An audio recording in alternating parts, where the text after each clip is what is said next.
Hi, everyone, and welcome back to the Stronger Everyday Podcast with your hosts, Nolan. And Caitlin. Welcome back, everyone. Oh, wait, Nolan. I just forgot to tell you this because this was on my mind. This has nothing to do with our podcast, but real quick, Nolan just got back from work, so I haven't seen him all day. So I was out running errands today, and look at what I did. Look at it. Yeah, you see it? Yeah, why is it like that? I was helping my mom get, groceries and stuff out of the car. No, it's literally it's messed up, on the inside like that. I was helping her get groceries out of the car, and I put it on the thing, and one of the grocery bags had, toppled over, like a cooler bag thing. So it pushed this, and it fell out of the trunk of the car and onto on the street. So nice. It's ruined. But I'm going to get a new one. But it's not that ruined. You're still able to, hold it. It's just really, really, really dented on the inside. Bent. Yeah, it's really, really bent. But yeah, so. Well, I think today we wanted to come at you with a little bit of a short and sweet episode, kind of. I like the short and sweet episodes. Yeah, I feel at least for me, let us know what you guys like. Because if you do like longer episodes, we would obviously be open to making them. That's totally fine. But I think for me, especially, it's listening to podcasts. I prefer short episodes because I get bored. Yeah, I know. I can only listen to people talk for so long. I also want to hear what they have to say and that get to the point. Yeah, I want them to get to their point. Yeah. So. Yeah, but also I like listening to people and how they work. But anyways, so. Yeah, but this episode, it should be a little bit more informative and I guess you'll find out about So pretty much we started running, obviously, as you know. Okay, well, they don't know. What? They know that you were going to start running. Yeah, you said so too, I think. No, I didn't. Oh. I never said this. Oh. You were going to start running, remember? Well, we both did. And I basically was okay, I guess if you're going to run, I can start running too.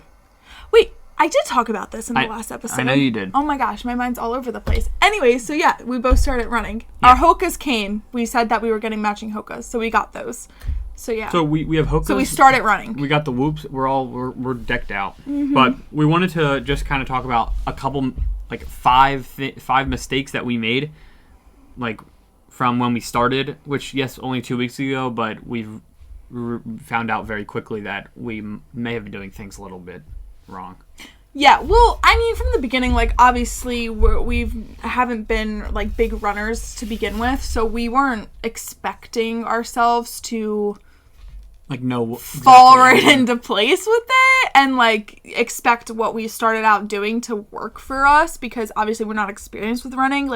We know in terms of, training-wise, but it's still a new thing. Yeah. And, so you learn along the way just with anything that you start up and do, so we've just, I guess, kind of want to touch on 5 things that we're still very new. Okay, so we're not experts. Cut us some slack. Yeah, a lot of slack.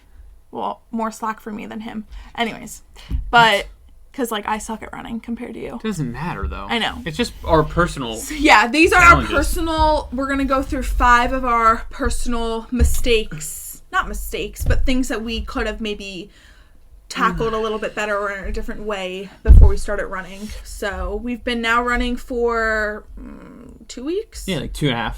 You've maybe been 2 or closer to 3. Yeah. I'm maybe been 2. So yeah, and I'm still just at a mile, and that's still really a struggle for me.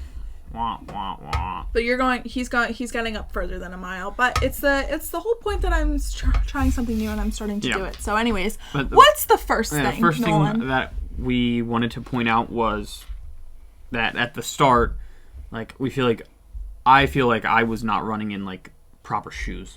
Yeah. Because I was running in I had sport shoes, I guess, but and training shoes, but not regular running shoes, but not running shoes. But not running shoes, not running shoes. Yeah.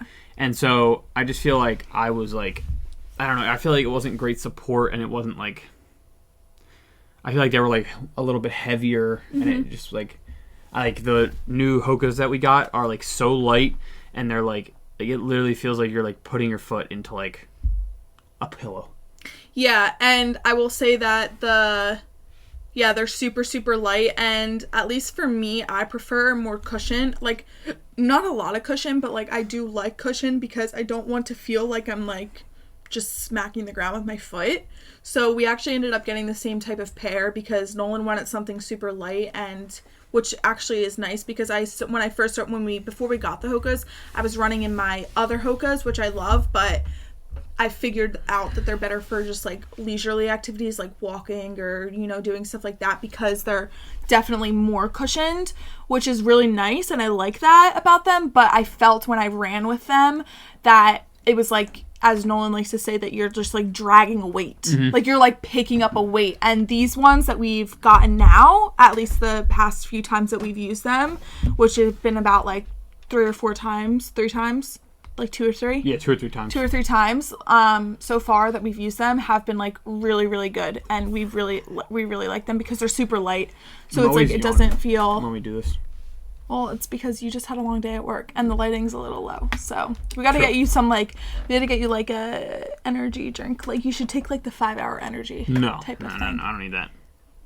What I should be drinking you know is what's funny? water. You want to know what's funny? Side note, since, again, this is what always happens with Nolan. He can never just stay on topic for more than 20 seconds. You went off topic. I went off topic? Go. I went off topic. No, I did not. Nolan's Whoop, he's been using it, and he's been obsessed with it recently. Sure, you can have some. He's been obsessed with it recently. His sleep stuff is like... Wait, can you put that... It's so... When I was just drinking it, can you put like the like sound on it? I can try. I'm not that pristine with editing yet. Just still trying to figure it out. But anyways, his sleep thing has obviously shown him that he's not getting enough sleep. Oh. And his recovery's been... Yeah, you know what? Wow, look at that today! Look at that today! You're not going to see it, but look at that today. 84% today, which is great. Yeah. All right, let's get back. Anyways. Now, what I need to drink is this. So our shoes are definitely great. So definitely, if you're going to start running, try and find a shoe that's going to be right for you. Obviously, these are our first shoes, so we might end up liking another pair eventually, but for right now, this is what we like. And go and try them on because we were just going to order them, but I was like, no, let's go try them on. Yeah. And then we, obviously, you can decide if you like them, don't like them. Yeah. So shoes are definitely a big priority. 2. Make sure you're hydrating before and after you run because, multiple times I've, not had enough water and then, felt dehydrated, got a headache, or, you could probably start cramping a lot, too, if you don't drink water before. Mm-hmm. And so I haven't cramped really yet, but, because I've only been, doing it for, I've only run for, a mile and a half. Oh, I cramped 2 minutes in.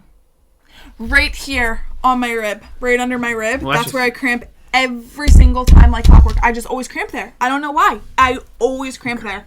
Anyways, hydration's super important. And for us, because when we run, at least right now, since it's the summertime and with Nolan's job right now, and he's throughout the day, so we go to the gym in the evening time. So we get done the gym at 6:30ish. So we run, then we come home, and it's 7 o'clock when we get home. So then we go for a run. But on the weekends, it's in the morning.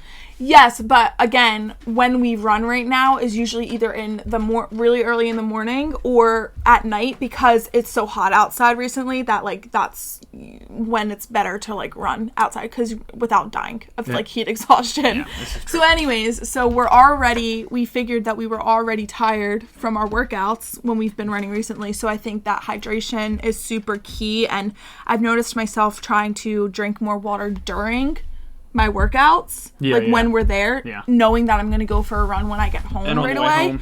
Yeah, so that I can fully get that, and something that drinking and driving. Yeah, and something that I was not doing.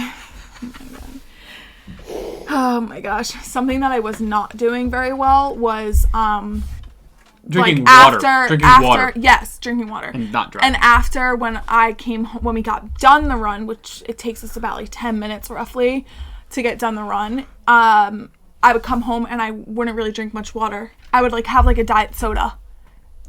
I would this past week. Soda. Yes, and you have too. Don't act like that. her and it's clockwork diet soda every night. God. I haven't had soda in years. Like, let me tell you. Nolan. And it's just absurd. Nolan. All right, so Nolan. All right, I had one like Nolan. last night, I think. Nolan. What? We're literally going to the Phillies game tonight, and he's going to get one of those Water. fan cups of Water. soda. Water. So, and we're going to post it on our Instagram story, and then if you see it, this is obviously going to come out like tomorrow after the game, but if you see the story, so you might see it, but if you see the story and then you watch this, you're the real ones for knowing the inside scoop on the story. So yeah. Anyways. And like it. So hydration is super, super important that you definitely need to make sure that you're doing, especially in the summer with it being hot. Number 3. Take it away. You read it. Number 3, I thought this was very important because I definitely messed this up multiple times, and it's pacing yourself like as you run and not starting off like super fast. Because when I ran the first couple times, it was like obviously it was only a mile, so I was like I can definitely like keep this pace up. Like I was going at like a 8-minute per mile pace, and I was like I can definitely keep this up. But then like I just like burnt out at the end, and like I need to slow down. Like now I'm at like a 9-minute per mile pace, and like I can just kind of like good for you, dude. Cruise. Good for you. That's not me. I would definitely say with the pacing, we actually talked about it one day when we like got back or before the run about pacing, in that like running is such an individualized sport activity, whatever you like to call it. Because like if you think about it, there's certain things like if you're training for an actual like sport like basketball, or if you're training for a sport like bodybuilding or powerlifting, like your training regimen is generally the same like across the board with like other people. Like there may be some differences here and there, but like for the most part it's usually the same like guidelines and everything. But with running, it's super individualized because everyone has a different pace at which they run and a different way of running. So like some people come out of the gate really, really slow and then speed up at the end. And then some people are vice versa. They come out really, really fast and then slow down. So their pace is like all different. So I think that when you go with a partner like Nolan and I have been doing, granted, like he usually goes ahead of me because I'm still really bad at running, which is fine. But I think that was a big thing for me when I started running with him, was I was trying, because I'm super competitive. So I was trying to keep up with me. I was trying to keep up with you and like stay on the pack with him, and that was hurting me because then I was gassed. Because one, I'm out of shape because I don't run. Okay? So my body's not used to that in general. And two, I think I really figured out that I'm just not a person that can go and then like hold a distance like that. Like I can come out of the gate sprinting, but then I can't hold that for a distance. Me neither. For distance, I need to like slow myself into it. So pacing's like super important. So like learning that about yourself. And we're doing a 5-miler today. No, where are we running? We're going to a Phillies game in like 30 minutes. We're running to the game. You can. All right. Anyways, so pacing yourself's important. Number 4. And I still am struggling with this a little bit, but I've been working at it a lot, and it starts with an S, and it's where you... Oh my god, that is such a lie. That is such a lie. It's stretching. Such a lie. You have not been working at it. I've been working on my stretching. No, you have. When have you been working on your stretching, Nolan? After the workouts. When? You mean yesterday for 2 minutes that you did? Yeah, exactly. I'm rolling out. I'm doing pigeon and... what's that called? Where you cross your leg over? Figure 4. Figure 4. But actually, though, it is really important. I know it is. Stretching is very important for running, especially. Like, you need to be loose, loosey-goosey, because definitely. That's another, like, that goes hand in hand with like warming up too. No, like you need to make sure that you're warming up and like getting yourself. Like making sure you're doing a dynamic warm up before the run, and like then after the run, taking the time to cool down and stretch for like a good like. I like to do like between 15 to 20 minutes of stretching, but if you're like Nolan, like try and get a minimum of like 8 to 10 minutes, please. Nolan can barely even get 3, but that's whatever.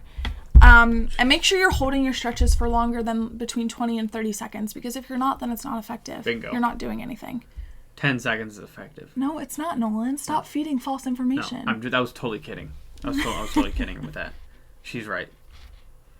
So anyways, stretching's really important, and that's something that obviously I'm still trying to work on, because as I've shared with you guys, I want to learn how to do a split, so I'm still trying to get myself to do that. Yeah, you got to. But definitely now that you're starting to run, like with running, like hips get tight, quads get tight, hamstrings are tight, calves get tight, everything gets tight. My calves are on fire.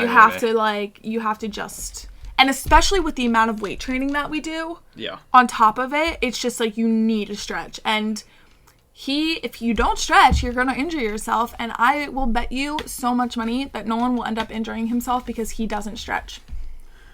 That's cold. You know what? You know what you should do to hold yourself accountable for stretching? You should post on the story every time you stretch. Okay. Every time you stretch. All right. Like a picture? Or yeah, just like a picture of you stretching and being like stretching like all right. Day 1. All right. Or whatever. And oh my God. What if I did 100 days of stretching? Like, and you post on the story like day 1 and did 100 days in a row. Sure. But I'd have to do it on my off day. What's wrong with stretching on your off day? That's a day you definitely should be stretching. All right. Well, tomorrow this is going to be out. Go like day 1 of stretching on the podcast or on the story. So make sure you're stretching before and after. So. And lastly, but not least important, it's very important. Number 5. Try to map out the area you're going to run around before you go. Because Well, yeah, go ahead. It's just like, depending on where you live, there could be like lots of elevation, no elevation, like different types of elements. Like you could be running on not like dirt, you could be running on road, like, but you want to make sure that you have it planned out so that when you go, you're not like being like, where should I go? And like, then you're like, oh, now I'm running on like rocks and there's no sidewalk and there's nothing to like, nowhere to run. Yeah. So like, try to just like map out a little bit of an area so that you know like at least where you should go. Yeah, and I think for us, the area that we live in right now there's a lot of different like hills here and there, which is fine. Like that's not an issue. Like hills are great, but if you're a new runner, especially like us, and you're really getting into it, like a flat road is probably the best type of road to really get you started without making you feel like you want to die, especially in the heat of the summer. So that was something that we didn't really consider right away. Again, I think it was kind of that like ego competitive thing that like, oh, we can run like easy and like just like go and like take off. Yeah. You know? And then it like really catches up to you. So definitely like find routes that are like pertaining to like what you want and like or at least how you want to run, or at least find like routes that you know that like what's there, like that what's exactly there. Like another thing I was gonna say is like where we are now is like it's like very high traffic, and so there's like you can't control the cars, obviously you can't control how many people are on the road, but like here compared to like where I live back at home, like I could literally like pretty much run down the middle of the road in some areas, whereas like here like you like really can't run on the road at all. Yeah. Like you have to stay on the sidewalk and then like... Well, you can. You just have to constantly like be watching for cars and then go back onto the sidewalk and stuff. So it's just like different, and you just need to be aware of like where you're going and like make sure that you know the route. Definitely. And again, just like map it out for yourself. Like be like, okay, like I'm running here today, so then that can like better set you up for like even like your pacing, like to like help you pace and like stuff. Like if there is a huge hill, you're gonna know that like, oh, that's gonna take me longer to get up, or you know, like all that kind of stuff. So that like can help you out in those areas. So yeah, I mean, we're starting to run. We'll obviously keep you guys updated on our running, and it's fun. Like it's fun to like do something new, like get like a new like hobby like outside of you know, lifting all the time, because we love lifting and we're never going to stop doing that, but it's fun to like maybe like switch it up every now and then. And yeah, I think that's like part of one of the reasons I kind of like gravitated towards it, because I like follow a lot of people who run, and also like like obviously they enjoy it, and then like we've been lifting for so long, like 4-ish years. Like yes, like it's like obviously it's great and it's great for your body and it like you feel strong, but it does get a little bit repetitive sometimes. So it's like it's nice to like change things up a little bit. Definitely. Alrighty. Well, we told you it was going to be a short and sweet episode. Again, let us know your thoughts, comments, all that kind of stuff. We would love to hear from you. And yeah, hope you guys have a great week, weekend, day, whenever you're watching this, night, morning, whenever you're watching this. Have a great one, and we will be back with another episode next week, so make sure you tune into that, and thanks for all the support, and we'll see you soon. Peace.